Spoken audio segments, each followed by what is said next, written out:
عدنا مجددا أعزائي المستمعين، وهسه نجي على ثاني أقوى بطولة بالعالم بعد كأس العالم.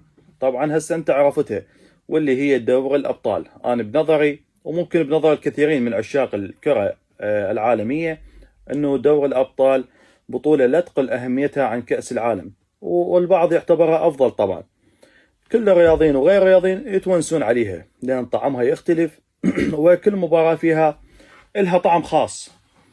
اليوم طبعا الثلاثاء مساء مباريات لهذه البطولة العظيمة. قمة التكتيك بين انتر ميلان وارسنال. المباراة راح تكون على ملعب السان سيرو ميلان.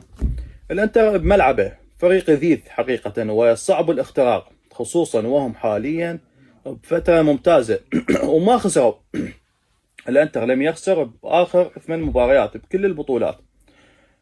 أرسنال بالمقابل مستواه هجوميا متذبذب بالدوري الإنجليزي، بس بدوري الأبطال أرقامهم مرعبة، وهو أكثر الفرق تهديفيا ب 18 هدف.